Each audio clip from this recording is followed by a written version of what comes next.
자, 이제 수익 방식 보시겠습니다. 481쪽이에요. 수익 방식이 여기 이제 수익 환원법이죠.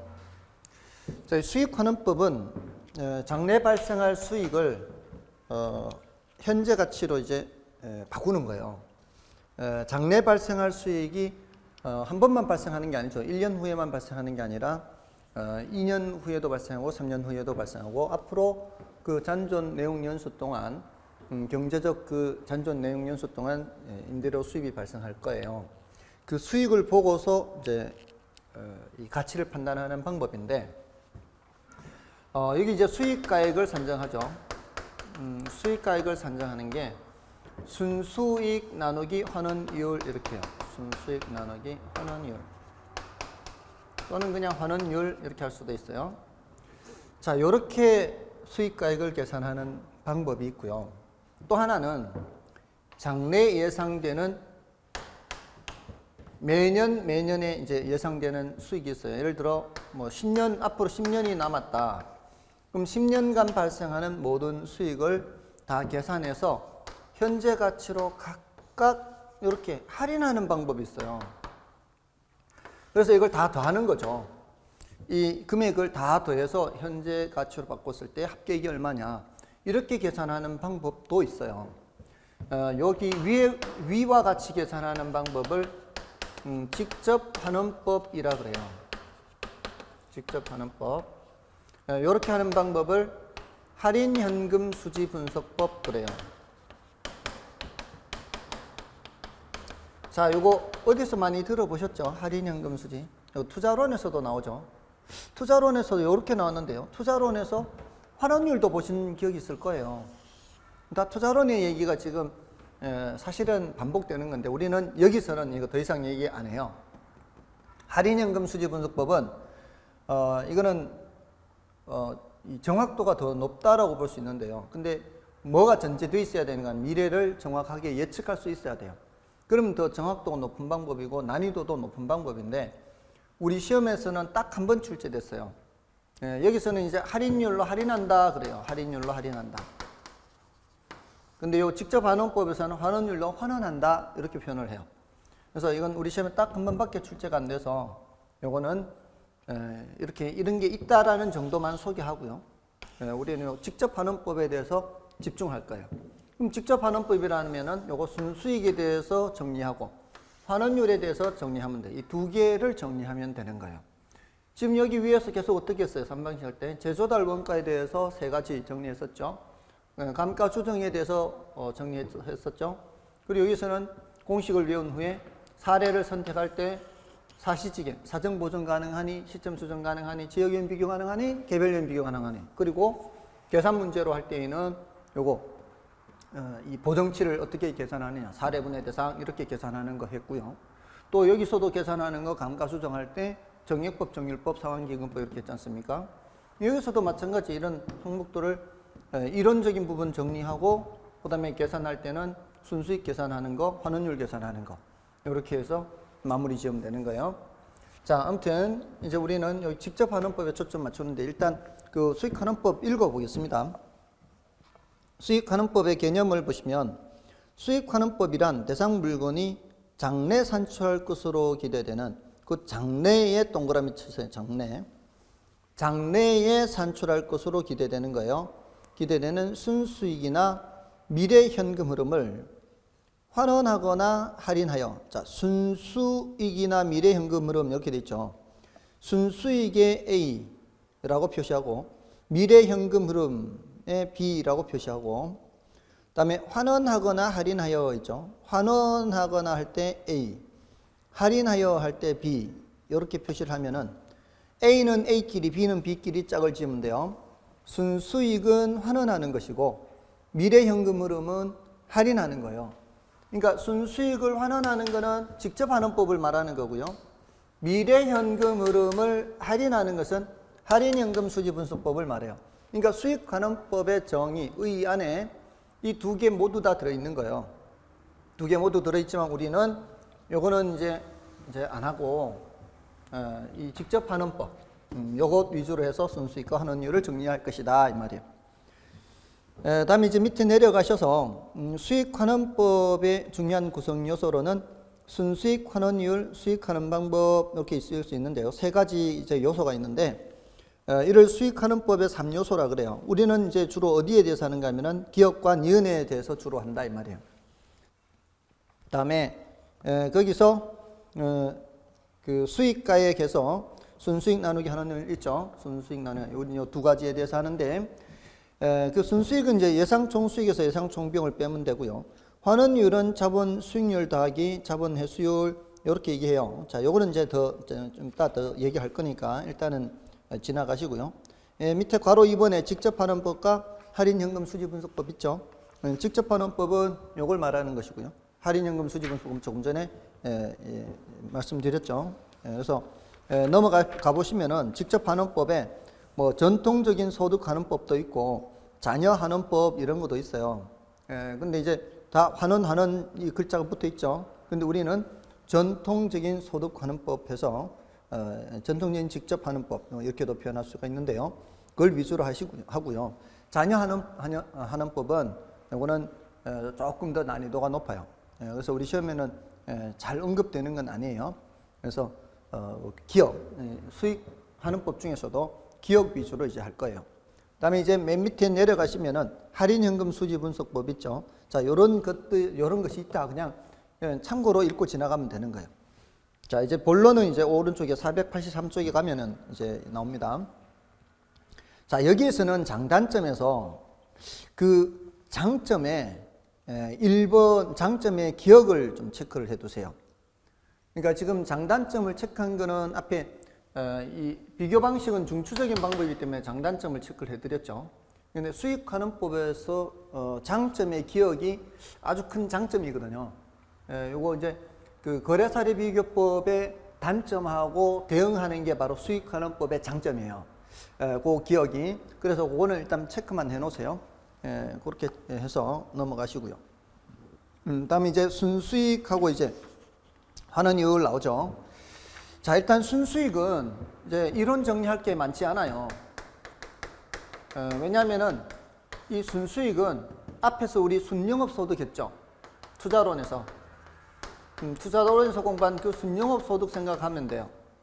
그러니까 이미 앞에서 공부를 한 거예요. 다만 여기서 체크해야 될 거는 아까 제가 동그라미 치라고 했는 장래 발생할 순수익이라 해야 돼요. 요거 조심하시면 된다. 장래. 지금 이 세 가지 방식 중에서 앞으로 미래를 보고서 평가하는 방식은 얘밖에 없어요. 수익 방식. 장래를 보고 판단하는 건 얘밖에 없어요. 그래서 우리 앞에 가치와 가격 공부했지 않습니까? 가치와 가격에서 이 가치는 장래 기대되는 편익의 현재값 이렇게 했잖아요. 가격은 실제로 지불된 값. 근데 감정평가라는 것은 어떤 물건의 경제적 가치를 판정하는 거예요. 경제적 가치를 판정하는 것이기 때문에 이론적으로 가장 좋은 방법이 바로 수익환원법이에요. 수익 방식이 이론적으로 제일 좋아요. 근데 어렵거든요. 어렵고 현실적으로 설득력이 제일 높은 거는 거래사례 비교법이기 때문에 거래사례 비교법을 제일 많이 사용하는 거예요. 아무튼 그렇게 이제 장래 순수익이고요. 장래 순수익. 다음에 지금 우리 교재에서는 그 요건이라는 게 있죠. 괄호 2번에. 그 괄호 2번에 요건해서 동그라미 1, 2, 3, 4번 네 가지가 있는데요. 그것을 외우지 말고요. 요걸 기억하면 돼요. 안정화된 순수익이다. 이렇게. 안정화된 순수익이다. 이렇게 기억하시면 돼요. 이게 그 동그라미 1, 2, 3, 4 그걸 다 요건을 얘기하는 거예요. 요건. 자, 왜냐면 자, 요거 수익가액 계산하는 거 있죠. 요 수익가액 계산하는 거는 우리 앞에서 투자론에서 어림셈법 할 때 환원율 나왔지 않습니까? 투자론에서 어림셈법 할 때 종합자본 환원율 했거든요. 종합환원율 이렇게. 자, 이거 어림셈법 한번 다시 생각해 보세요. 어림셈법. 어림셈법에 승수법이 있고 수익률법이 있었지 않습니까? 그 수익률법에 종합환원율이 있었어요. 그리고 승수법은 몇 년 걸리는가 이거 따지는 거였죠. 몇 년 걸리는가. 그 다음에 요거는 몇 퍼센트 버는가 했단 말이에요. 몇 퍼센트 버는가. 자, 이거 계산할 때 우리 어떻게 했는가 하면은 이때 가유순전후 이렇게 했잖아요. 가능총소득이 1억이고 유효총소득이 9천만 원이고 순영업소득이 7천만 원인데 투자된 금액이 10억이에요. 10억. 총 투자된 금액이 10억이에요. 자, 그러면은 10억으로 7천만 원 벌면은 몇 프로 벌어요? 이렇게 했잖아요. 그게 종합환원율이에요. 7%. 10억으로 1억 하면은 총 자산 회전율 10% 이렇게 됐어요. 또 반대로 몇 년 걸리는가 하면은 가능총소득으로 몇 년 걸려요? 10년 걸려요. 이렇게 했어요. 그러면 순영업소득으로 몇 년 걸려요? 약 14년 걸려요. 이렇게. 자, 근데 이때 이게 뭐가 전제되어 있는가 하면 첫해 7천만 원이면 둘째 해도 7천만 원이고 셋째 해도 7천만 원이고 매년 금액이 어때야 돼 이게? 매년 금액이 똑같아요. 똑같아야 약 14년 가서 10억 회수하는 거고 똑같아야 10년 가서 10억 회수하는 거예요. 자, 이 금액이 어떻다고 가정을 하는 거예요? 똑같은 금액으로 가정을 하는 거예요. 그러니까 어림셈법에서는 첫해 것만 계산해요. 첫해 것만. 어림셈법에서는 첫해 것만 계산하고 나머지 기간 동안은 똑같은 돈 들어온다고 가정을 해요. 자, 그런데 첫해 그 7천만 원에 어쩌다 발생하는 게 들어와 있어요. 그럼 어쩌다 발생하는 게 들어와 있으면 앞으로도 계속 어쩌다 발생하는 게 들어와 있을 거 아니에요. 이 7천만 원 속에. 자, 그러니까 첫해 7천만 원 계산할 때 어쩌다 발생하는 게 들어와 있으면 된다, 안 된다? 안 된다. 그런 거 있으면 안 된다, 이 말이에요. 그러니까 안정화된 순수익이라는 거는 계속적, 규칙적으로 발생해야 되고 합리적, 합법적으로 발생해야 되고 또 통상의 사용 능력과 방법에 따른 수익이라 해야 되고 또 안전하고 확실하게 발생하는 수익이라 해야 되고 이런 표현들이 들어가는 게 다 안정화된 순수익을 계산해야 되기 때문에 그렇다. 그거는 첫해 것만 계산한 후에 남은 기간 동안은 똑같다고 가정을 하기 때문에 그런 것이다. 자, 이렇게 해서 기억하시면은 요거는 순수익은 더 이상 할 게 없어요. 장래 순수익이다, 안정화된 순수익이다. 이러면 돼요. 그 밑에 뭐 순수익에 산정해서 뭐 기업용 부동산, 임대용 이런 건 뭐 그렇게 중요한 건 아니니까요.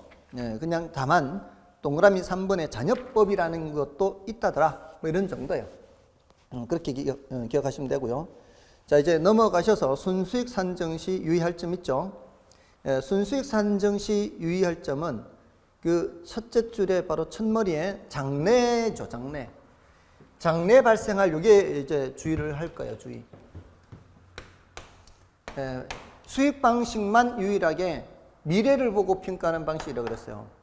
근데 장래 수익을 계산하지 않고 이미 지나간 수익을 계산하면 틀린다 이 말이에요. 자, 그러면 됐습니다. 나머지 이제 환원율로 넘어가시면 돼요. 자, 이제 환원율로 넘어가면 자, 이제 지금까지 이렇게 다 해왔으니까 요건 지워도 되겠죠, 이제. 이쪽은 지워도 되겠습니다. 자, 계속 이렇게 이제 봐오셨어요. 3방식을. 3방식을 봐오셨고요. 자, 환원율에 대해서 자, 이제 보겠습니다. 자, 환원율 해서 그 환원율은 투자론에서 이미 종합 환원율 했어요. 그거하고 똑같은 거예요. 투자론에서는 이렇게 했죠. 총 투자액 했죠. 총 투자액분의 순영업 소득 했어요. 근데 이 총 투자액이라는 것이 부동산 가격과 같거든요. 부동산 가격과 같아요. 그래서 총 투자액분의 순영업 소득 하는 거나 부동산 가격분의 순영업 소득 하는 것 같아요. 그리고 박스 있죠. 박스 있는 공식. 자, 근데 그게 자본 수익률과 자본 회수율의 합으로 돼 있어요. 자본 수익률과 자본 회수율의 합으로. 이 자본은 뭐 생략할 수가 있고요. 자, 우리 앞에서 환원율 할 때 이거 어림셈법에서 했죠. 정확한 수익률이 아니에요. 환원율은 정확한 수익률이 아니고 정확한 수익률은 여기 있어요. 여기. 이게 정확한 수익률이에요. 환원율은 수익률과 회수율이 합으로 돼 있어요. 자, 이거 어떤 뜻인가 하면은, 자, 내가 건물을 갖고 있는데 이 건물은 10년이 지나면은 없어진대요. 철거해야 돼. 자, 근데 내가 1억을 들여서 건물을 지었다. 근데 이게 10년이면 없어진다. 이 소리는 내가 투입한, 내가 투자한 1억이 10년 동안 100% 사라지는 거예요. 자, 그럼 내가 그 건물을 세를 놔서 임대료 수입을 얻는다면 이것저것 비용 떼고 지금 시장의 자본 수익률이 5%인 상황이라면 이것저것 비용 떼고 1억에 5%는 500이죠. 그럼 내가 이것저것 비용 떼고 500만 손에 잡으면 되겠어요? 500만 손에 잡으면은 내 투자한 원금은 어떻게 해요? 회수를 못 할 거 아니에요. 그러니까 내가 그 건물을 세를 놔서 얻는 임대료 수입 중에서 각종 비용하고 이것저것 떼고 내가 손에 잡는 돈은 500만 원만 있어서는 안 돼요. 1,500이 돼야 돼요. 왜냐하면은 10년간 1억이 사라지잖아요. 10년간 100%가 사라진단 말이에요. 10년간 100% 사라지니까 1년에 10%씩은 회수해야 된다 이 뜻이에요. 1년에 10%씩. 그러니까 1년에 10% 회수하고 시장 자본 수익률이 5%면 총 내가 손에 잡는 거는 15%. 1억에 15% 1,500이잖아요. 그게 15%가 환원율이에요. 환원율. 내가 손에 잡는 비율이. 그러니까 투자액분에 내가 손에 잡는 돈의 비율이 15%. 이걸 정확한 수익이라고 하면 안 된다 이 말이에요. 이 15% 중에서 내가 버는 거는 5%만 버는 거고 10%는 원금 회수하는 거예요. 그러니까 금액으로 치면 내가 손에 잡는 거는 1,500 손에 잡아도 그게 더 1,500이 다 버는 게 아니고 버는 건 500만 원만 버는 거고 나머지 1,000만 원은 원금 회수하는 것이다 이 말이에요. 무슨 뜻인지 아시겠죠? 이거는 뭐 몰라도 그냥 공식 정도 이렇게 외우세요. 그냥 정확한 수익률이 아니 어림셈이니까 정확한 수익률은 이렇다. 왜 어림셈이냐? 이게 회수하는 게 포함되어 있기 때문에 그렇다. 중요한 성질이거든요. 굉장히 중요한 성질이에요. 자, 근데 제가 좀 전에 건물을 예를 들었잖아요. 건물은 결국은 없어지는 물건이에요. 소멸돼요. 소멸. 영구적이지 않아요. 근데 토지는 어때요? 내가 토지를 세를 놔서 토지에서 들어오는 임대료 수입이다 그러면 그때는 손에 잡는 게 다 돈이 다 버는 거예요. 왜냐하면 토지는 달아 없어지지 않으니까. 토지는 달아 없어지지 않는다. 영속성이죠. 소멸되지 않아요. 그러니까 토지의 경우는 회수를 할 필요가 없어요. 토지에 투입된 자금을 회수할 필요가 없어요. 그래서 영속성 때문에 토지는 회수율이 0이에요. 0. 건물은 수익률 따기 회수율 이렇게 해야 되고 토지는 0이고 회수율이 0이에요. 토지 환원율은 자본 수익률과 같아요. 근데 건물은 그렇지 않다. 회수율을 꼭 고려해야 된다. 자, 이렇게 이제 기억하시면 돼요. 그래서 그 괄호 1번에 이제 그 박스의 공식 이렇게 체크하시고요. 그 밑에 심화학습은 나중에 봐도 되니까 일단 지금은 남겨놓고요. 그 밑에 괄호 2번에 종류가 있죠. 개별 환원율, 종합 환원율, 뭐 삼각전 환원율, 삼각 후 환원율, 세공제 전 환원율, 세공제 후 환원율. 자, 이거 타이틀만 알고 있으면 돼요. 내용 안 봐도 돼요. 내용 안 봐도 되고. 다만 이제 토지 환원율, 건물 환원율 이렇게 할 때 그게 바로 개별 환원율 이렇게 얘기하는 거예요. 토지 환원율이다, 건물 환원율이다. 각각의 환원율 할 때는 개별 환원율. 토지와 건물 결합되어 있을 때는 종합 환원율이다. 이렇게 보시면 돼요. 자, 일단 환원율의 성질과 이제 정의와 성질, 투자론에서 했던 거고 중요한 성질이에요. 환원율의 성질. 자, 이렇게 하시고 이제 여기에서 이제 환원율에서 중요한 게 이제 환원율 결정 방법 있죠. 485쪽에 자, 요걸 이제 체크를 해야 돼요. 환원율 결정 방법 또는 산정 방법. 자, 거기에서 이제 주로 출제가 된단 말이에요. 물론 여기서도 출제되기도 하고요. 환원율 산정 방법 이렇게 환원율 산정 방법.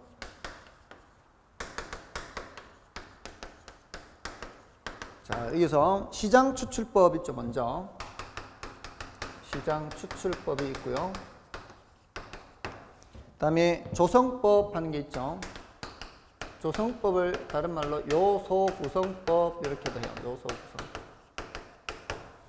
그다음에 486쪽을 가면은 투자 결합법 하는 게 있어요. 투자결합법. 이걸 또 뭐 다른 말로 이자율 합성법이라고도 하는데요.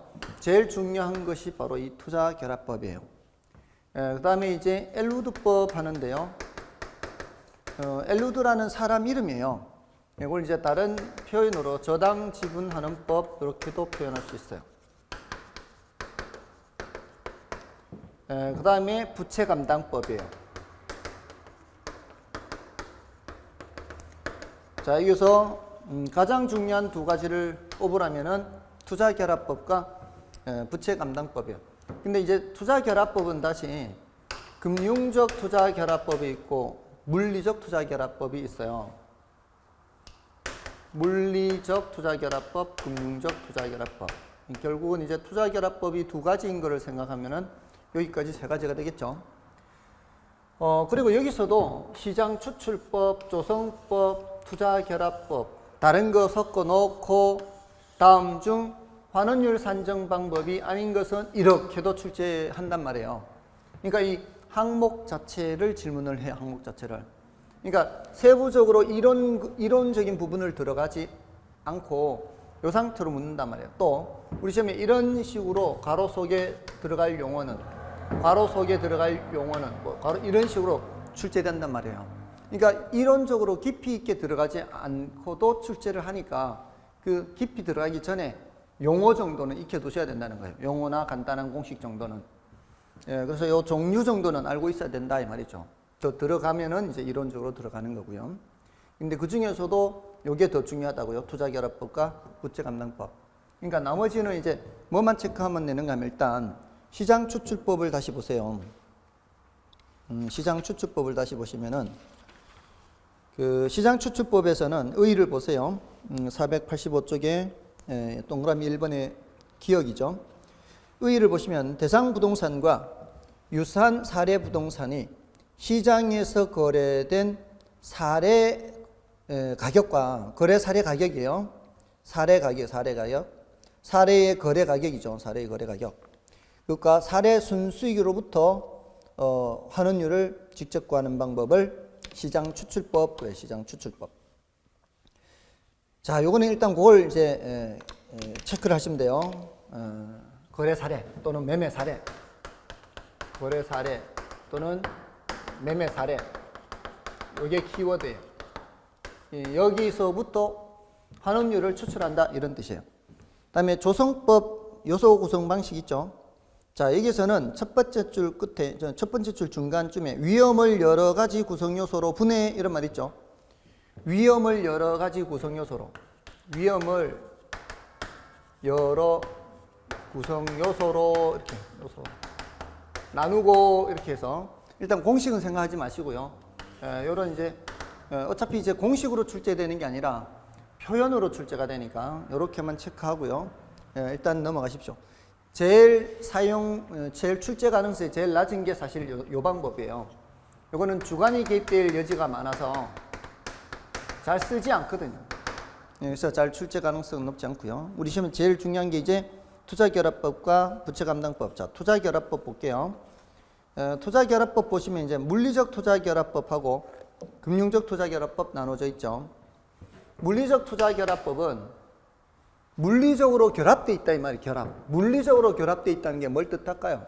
토지하고 건물이 결합되어 있다 이런 뜻이에요.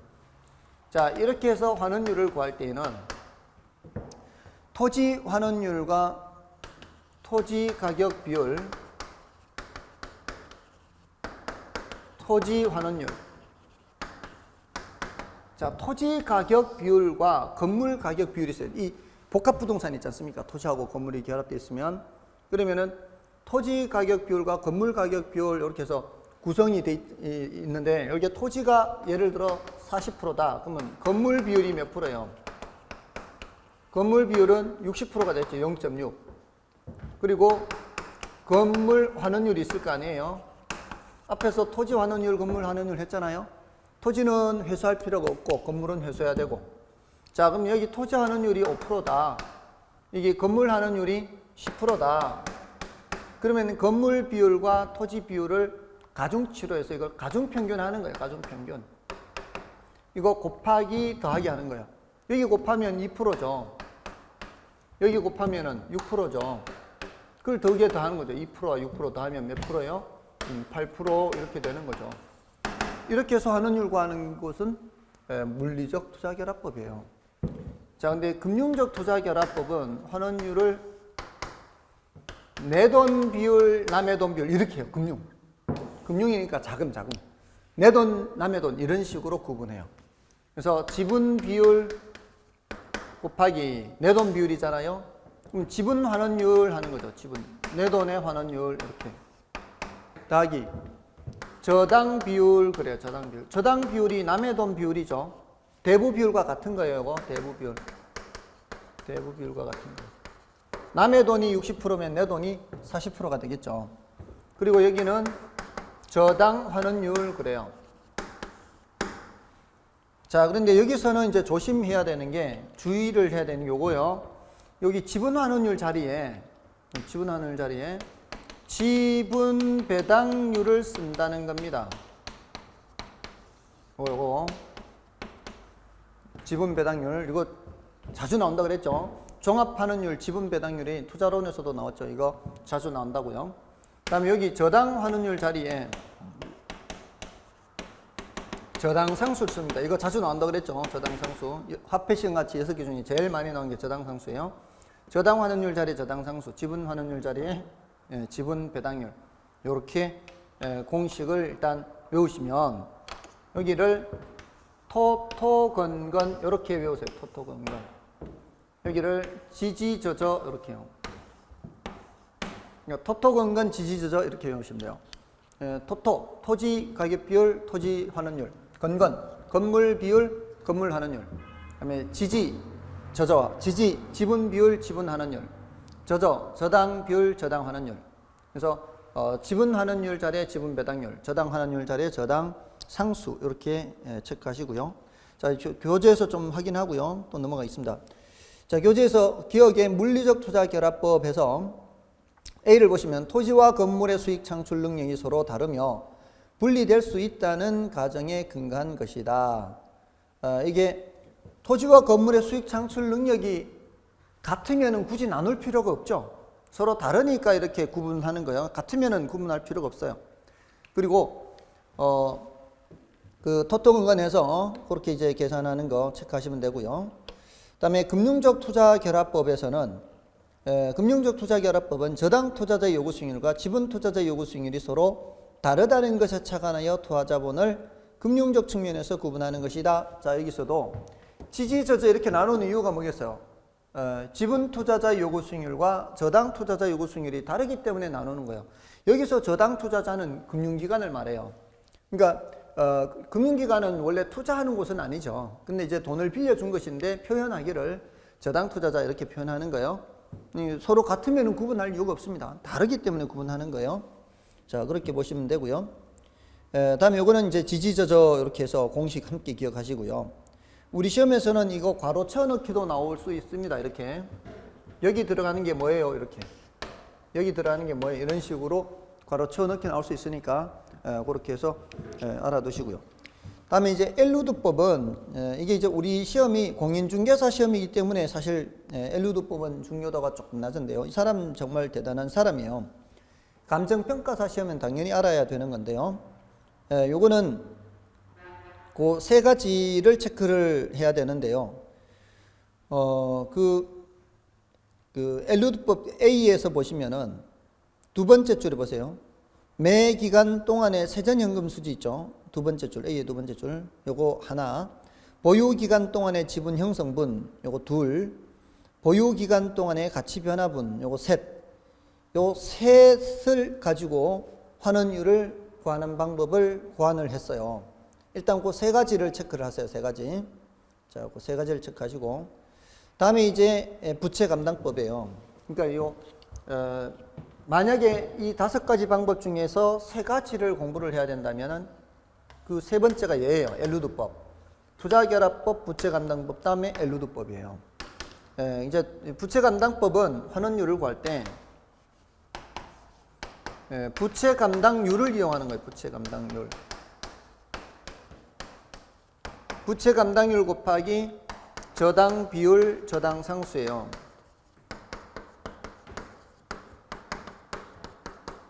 자, 이렇게 여기 지금 요걸 앞 글자 따면 부저저예요. 부저저. 위에 토토 건건 지지 저저를 이미 했죠. 여기 저저 있죠. 뒤에 지지 저저에 요 저당 비율, 저당 상수 있죠. 여기 저당 비율, 저당 상수, 여기 저당 상수 들어가니까 부저저의 저저하고요. 지지 저저의 저저가 같은 저저예요. 그러니까 함께 기억하면 되는 거예요. 토토 건건 지지 저저 부저저 이렇게. 토토 건건 지지 저저 부저저 이렇게. 부저저의 저저와 지지 저저의 저저가 같은 저저다 이렇게. 저당 비율, 저당 상수예요. 저당 비율, 저당 상수. 자, 이렇게 체크를 해서 공식을 기억하시고요. 다음에 그 부채 감당법의 의의를 보세요. 이 방법은 부채 감당률에 근거하여 자본환원율을 구하는 방법이다. 게테레라는 사람이에요. 게테레라는 사람이 투자결합법이나 엘루드법이 지나치게 지분 투자자 위주로 자본환원율을 계산하고 있다고 비판하면서 저당 투자자 입장에서 자본환원율을 구한 거예요. 이건 금융기관 입장에서 구하는 거예요. 근데 이제 평가가 환원 이율을 객관적이고 간편하게 구할 수 있는 장점이 있어요. 근데 지나치게 저당 투자자 입장에 치우쳐져 있고요. 저당 비율이 낮은 경우에는 적용하기 곤란해요. 저당 비율이 낮다 이 소리는 남의 돈을 좀 적게 빌렸다. 남의 돈을 빌리지 않으면 이거 적용을 못하는 거죠. 반드시 남의 돈을 빌려야만 이 방법을 적용할 수가 있다는 거죠. 그런 이 평가를 받습니다. 그 밑에 중요 기출문제 보세요. 이렇게 괄호 채워넣기 이런 식으로도 출제가 된단 말이에요. 이렇게도 출제가 되니까 이 난이도 높은 이런 부분을 들어가지 않더라도 얼마든지 이런 정도의 문제는 맞춰야 되니까 깊게 들어가지 말고 겉에 그냥 커다란 줄기 있죠. 줄기나 장가지 잎까지 가지 말고 그렇게 해도 어느 정도는 맞출 수 있다는 거죠. 다음에 이제 488쪽에 넘어가시면은 자본 회수 방법이 있어요. 자, 이거 이제 한번 출제가 됐었는데 난이도가 상당히 높아요. 그래서 일단은 남겨놓으세요. 이건 뭐 이제 난이도 높은 거 남겨놓고 어쩌다 한번 나오는 거는 이제 굳이 하려고 하지 마시고요. 넘어가십시오.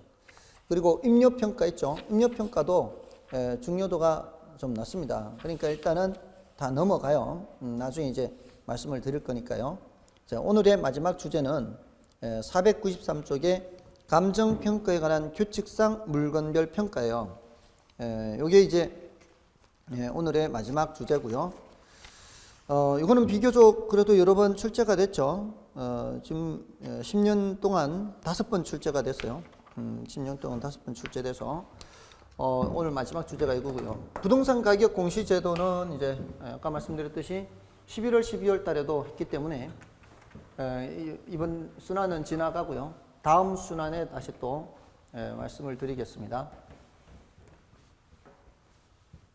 자, 이제 물건별 평가요. 감정평가 규칙상 물건별 평가예요. 자, 이거는 이제 물건마다 정해놓은 방식이 있어요. 원가 방식으로 할 거냐, 비교 방식으로 할 거냐, 수익 방식으로 할 거냐. 근데 우리나라의 가장 중추적인 방식이 비교 방식이라고 그랬죠. 이걸 제일 많이 써요. 그래서 그 물건마다의 평가도 제일 많은 가지수를 차지하는 게 바로 비교 방식이에요. 그래서 비교 방식으로 평가하는 물건들이 있고요. 그 다음에 수익 방식으로 평가하는 물건들이 있고요. 그 다음에 이제 원가 방식으로 이제 평가하는 물건들이 있단 말이에요. 그거를 이제 구별하는 거를 질문한다 이 말이에요. 자, 먼저 비교 방식으로 평가하는 거. 자, 일단 비교 방식이 뭐가 있는지를 알아야 되겠죠. 비교 방식은 거래 사례 비교법, 거사비예요. 거사비 줄여서 거래 사례 비교법. 거사비 하면 돼요. 거사비. 그다음에 임대 사례 비교법이 있죠. 이거 뭐라 그러면 돼요? 임사비 이렇게 하면 줄여서 임사비. 그 다음에 공시지가 기준법이 있다 그랬죠. 자, 근데 여기 물건들을 여러 개를 나열해요. 나열하는데 일단은 공시지가 기준법은 토지 외에는 얘는 할 수가 없잖아요. 토지하면 이쪽으로 가면 돼요. 토지는. 임대사례 비교법은 뭐밖에 없어요? 임대료밖에 없잖아요. 나머지는 다 뭐예요? 나머지는 다 이 거래사례 비교법이에요. 자, 여기서 일단 토지를 볼까요? 토지. 토지는 방금 뭐라고요? 공시지가 기준법이에요.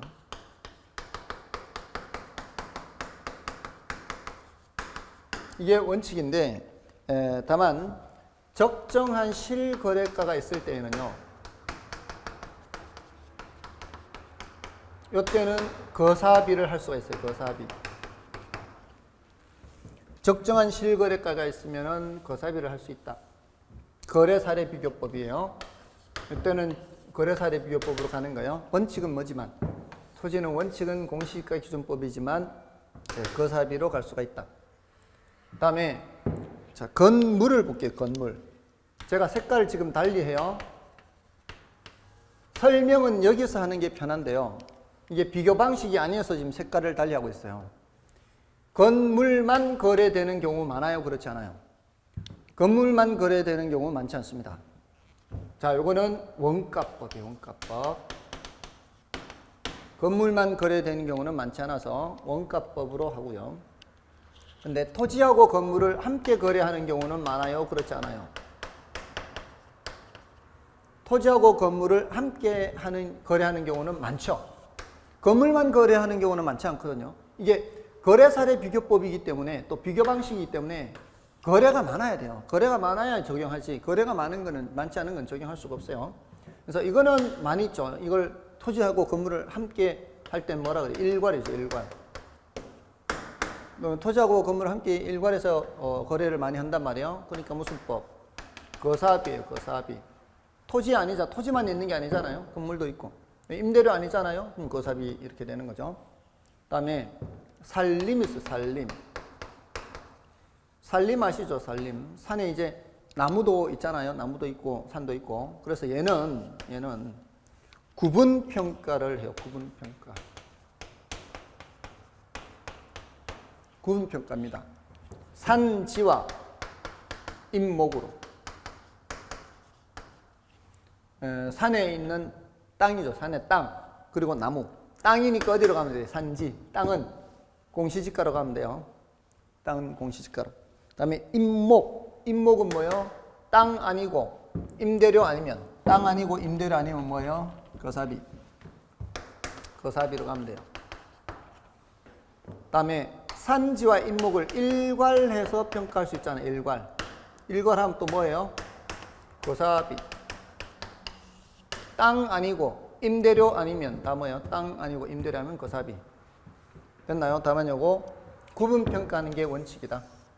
이렇게 구분하되 일괄할 때는 거사비다 이 말이에요. 구분하는 게 원칙이지만 일괄해서 할 때는 거사비다.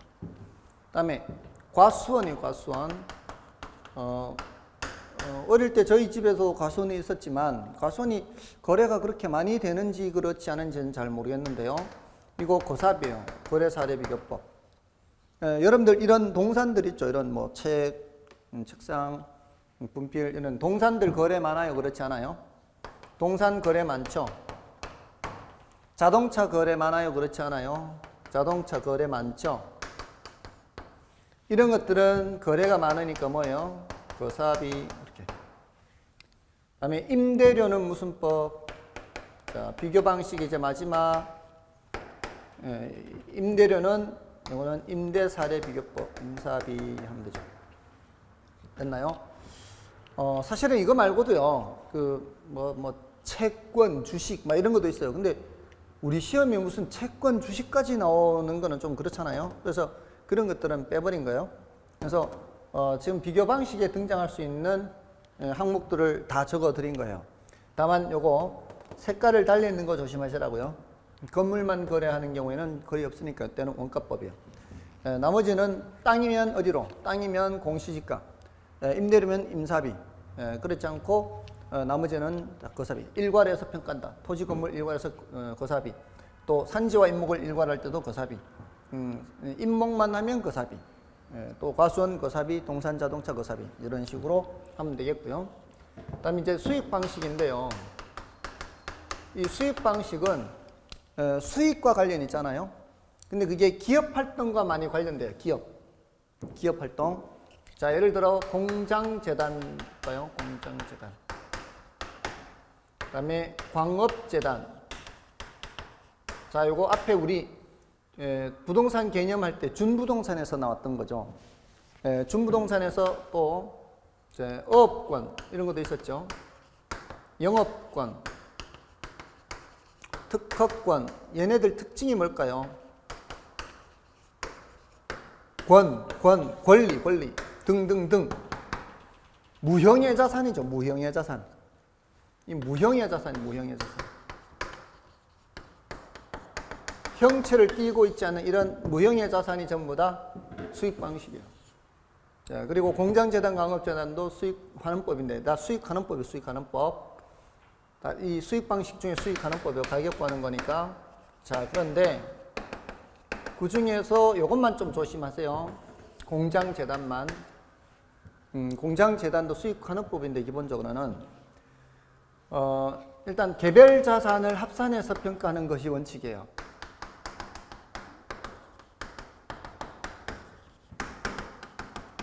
개별 자산, 이제 공장의 건물, 토지 뭐 이런 거 있지 않습니까? 이게 원칙이지만 계속 수익이 예상되는 경우 이렇게 나와요. 계속 수익이 예상되는 경우 일괄해서 평가할 때는 힌트는 이거예요. 앞으로도 계속 수익 활동을 한다는 얘기잖아요. 공장이. 앞으로도 계속 수익 활동을 할 때 계속 수익이 예상될 때 일괄해서 평가할 때는 무슨 법이다? 수익 환원법이다. 이렇게. 그런 힌트가 있다 이 말이에요. 이런 힌트가. 자, 됐나요? 그러니까 공장재단, 광업재단 그 외에 권리. 무형의 자산은 다 뭐와 관계 있다? 수익 방식과 관계 있다. 자, 마지막 뭐가 남았어요? 원가 방식 남았죠.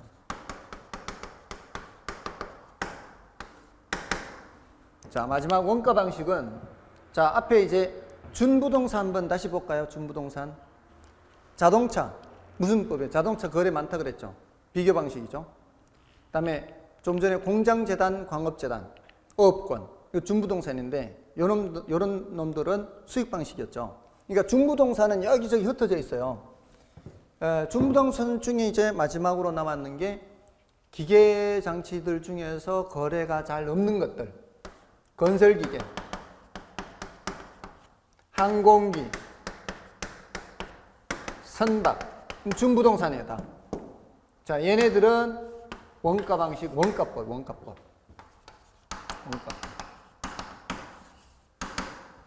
자, 근데 이 선박은 구분평가를 해요, 구분평가.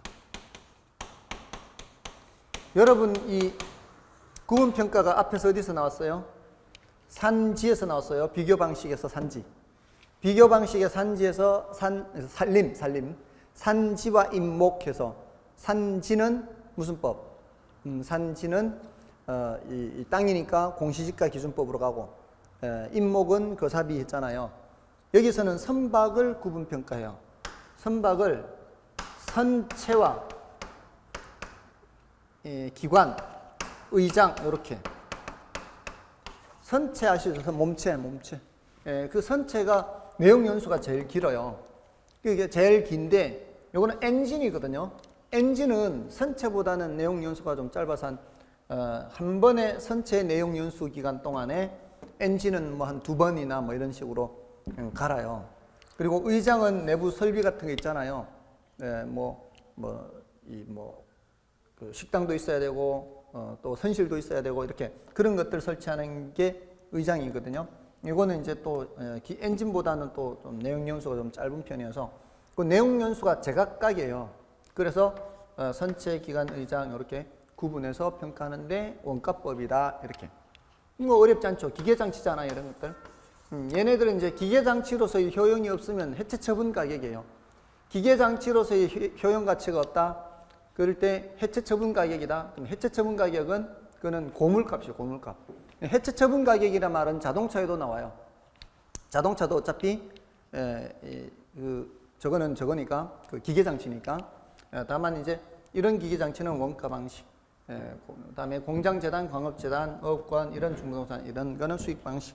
자, 나머지는 여기 비교 방식. 자, 이렇게 해서 좀 구분을 했어요. 자, 이렇게 해서 물건별 평가를 했는데 여러분이 교재를 보실 때도 지금 순서가 거의 이런 식으로 거의 돼 있어요. 이런 식으로 되어 있는데 다만 이제 임대료나 자동차 이런 것들을 이제 다 한꺼번에 할 수가 없으니까 조금은 이제 순서가 다르지만 여기 있는 내용 위주로 정리를 해 두시면 되겠습니다. 그리고 뭐 496조에 가시면 뭐 소음 등으로 인한 대상 물건의 가치 하락분에 대한 평가 뭐 이렇게 추가적인 내용도 있긴 한데요. 그건 참고로 보시면 되고요. 오늘은 일단 여기까지 감정평가로는 여기까지 하고요. 다음 순환에 부동산 가격 공시 제도에 대해서 좀 말씀을 드리겠습니다. 이번 순환은 이렇게 하고요. 다음 순환에 다시 처음부터 진행하도록 하겠습니다. 코로나 조심들 하시고요. 다음 주에 뵙도록 하겠습니다. 감사합니다.